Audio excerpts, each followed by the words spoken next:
They say a man can run from anything, except his own name. The first shovel hit the dirt before the sun came up. No thunder, no music, just that dull, heavy sound, metal striking hard ground over and over again. It echoed across the empty plain like a heartbeat that refused to stop. He dug alone. The wind moved low across the land, dragging thin lines of dust around his boots. A few yards away, his horse shifted nervously, like it could feel something was wrong, something final. But the man didn't look back. He didn't look at the sky. He didn't even stop when his hands began to shake. He just kept digging, because what he was burying wasn't a body. It was his name. And he knew once the dirt covered it, there would be no going back. Caleb Rourke used to be Caleb Rauch. Some folks said it with respect, others with fear. Depends on who you asked. Caleb wasn't loud, never had to be. He moved with a quiet steadiness, the kind that made people notice even when they tried not to. His coat was always dusted but never filthy. His hat stayed low, and his eyes, always watching, always measuring, like he was weighing every moment between right and wrong. But what people didn't see was what he carried inside. Caleb didn't talk about his past, not because he forgot, but because he remembered every single piece of it, every mistake, every choice, every person he couldn't save, and one he never should have lost. The digging stopped when the first light touched the horizon. The hole wasn't deep. It didn't need to be. He reached into his coat and pulled out a small wooden marker. Plain, rough, no decoration. Just one word burned into it. Caleb. He stared at it for a long moment. His grip tightened like he might break it if he held on any longer.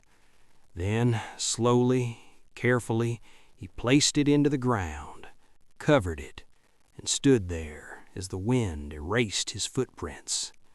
That morning, Caleb Rourke disappeared, and a man with no name rode away. By the time he reached Briar's edge, the sun was high and unforgiving. The town sat between two dry ridges, like it had been forgotten on purpose. Buildings leaned slightly, like they were tired of standing. The saloon door creaked louder than the voices inside it. This wasn't a place people chose. It was a place they ended up, which made it perfect. He rode in slow, his eyes moving without drawing attention, watching, counting, remembering. Two men outside the general store glanced at him, not curious, just cautious. Good. Caution meant they were still thinking. He tied his horse by the trough and stepped into the saloon. The room didn't go silent, but it shifted, just enough for people to notice him, not enough to welcome him.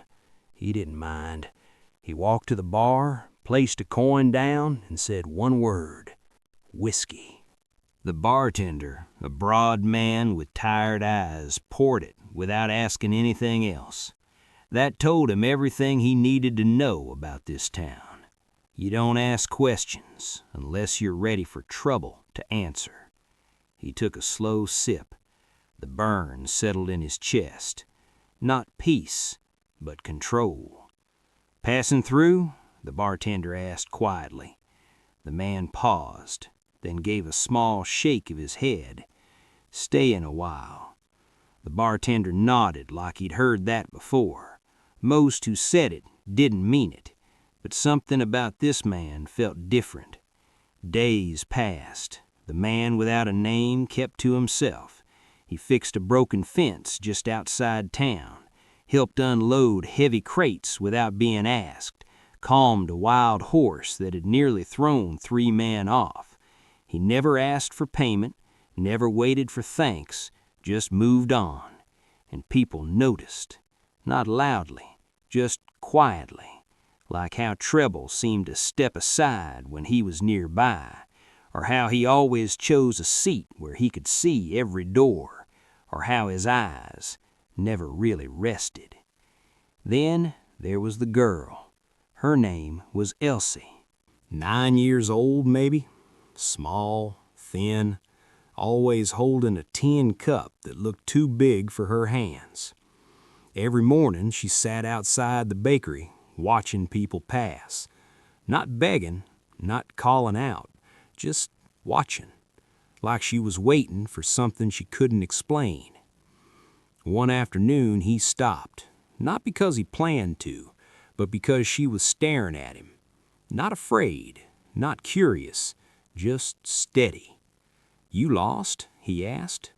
She shook her head. "You are." That caught him off guard. He almost smiled. "Am I?" She nodded like it was the simplest truth in the world. People who know where they belong don't walk like that. He crouched slightly, bringing himself down to her level. "And how do I walk?" She didn't hesitate. "You're trying not to leave tracks." That one landed deeper than it should have. He stood back up, slower this time. "What's your name?" he asked. "Elsie." He hesitated. Names mattered. They carried weight.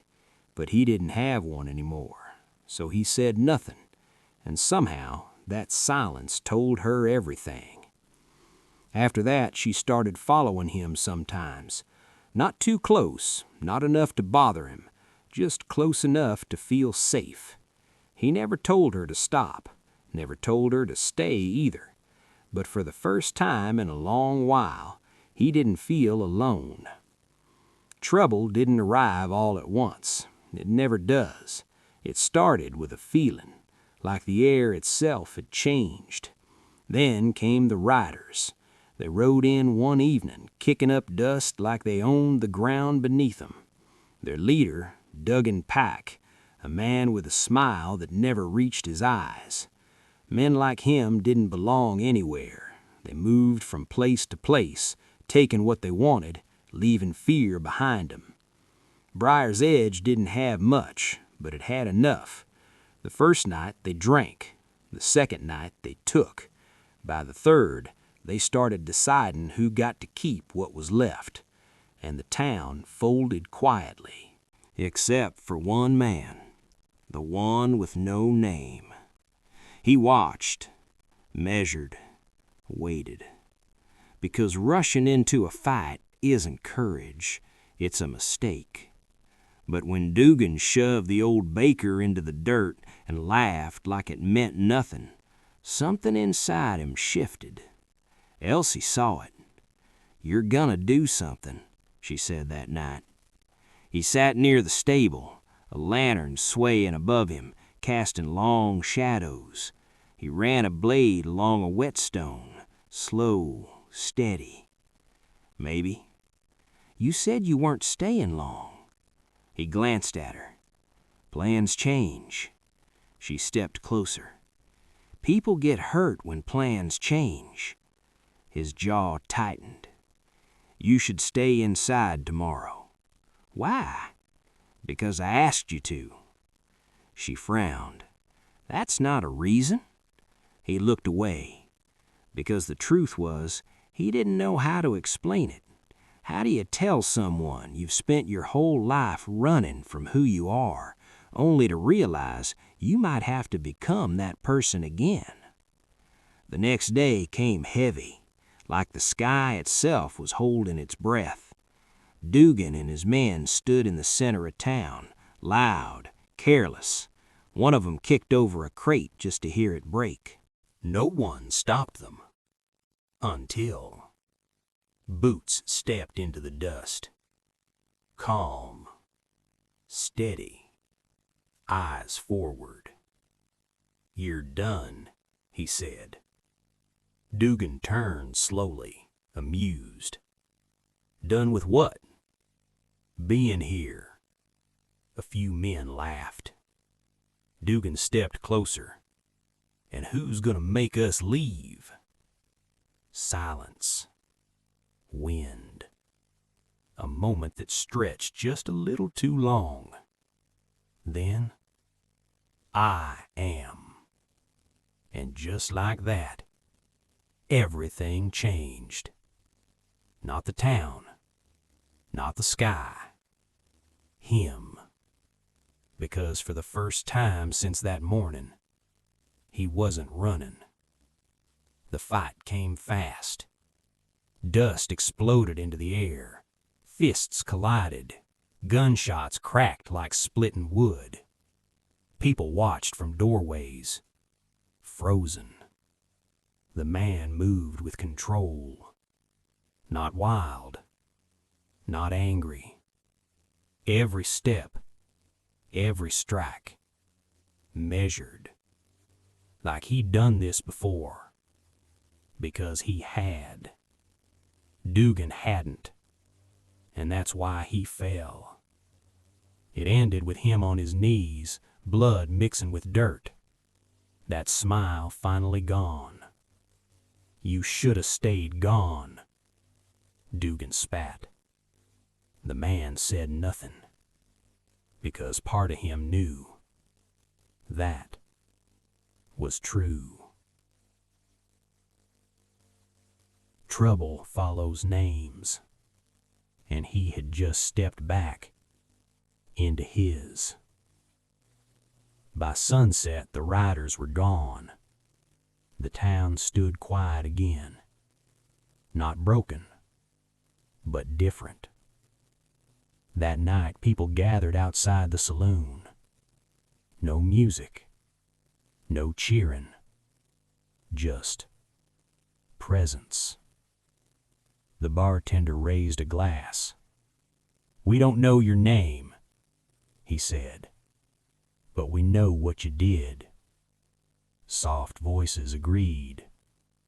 The man stood at the edge of it all, uncertain, out of place. Elsie pushed through the crowd and took his hand. "You don't have to leave." He looked down at her. For a moment, he almost believed it. Almost believed he could stay. Be something else.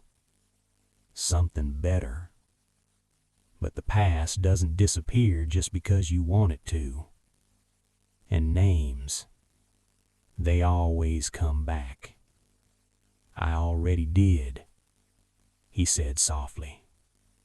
She didn't understand, but she felt it. That quiet goodbye, hiding in his voice. Before dawn, he saddled his horse.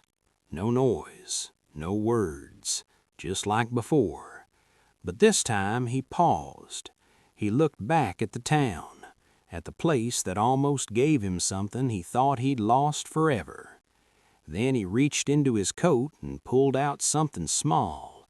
He walked to the edge of town, didn't dig, just placed it on a rock where the wind couldn't take it. A wooden marker, but not the same one. This one didn't say Caleb. It said stayed. He mounted his horse and rode off as the sun rose over the hills. Not fast, not slow, just steady, like a man who finally understood. You can bury a name, run from it, hide from it, pretend it never existed, but who you are finds you anyway. And sometimes the bravest thing a man can do is stop running long enough to leave something good behind, even if he can't stay to see it grow. Because in the end, it wasn't the name he buried that mattered. It was the one he chose not to carry anymore. And somewhere in a quiet town called Briar's Edge, a little girl would grow up remembering a man with no name, who proved that even the most broken stories can still leave something worth holding on to. And if this story stayed with you, you already know what it means. Don't forget to subscribe for more videos.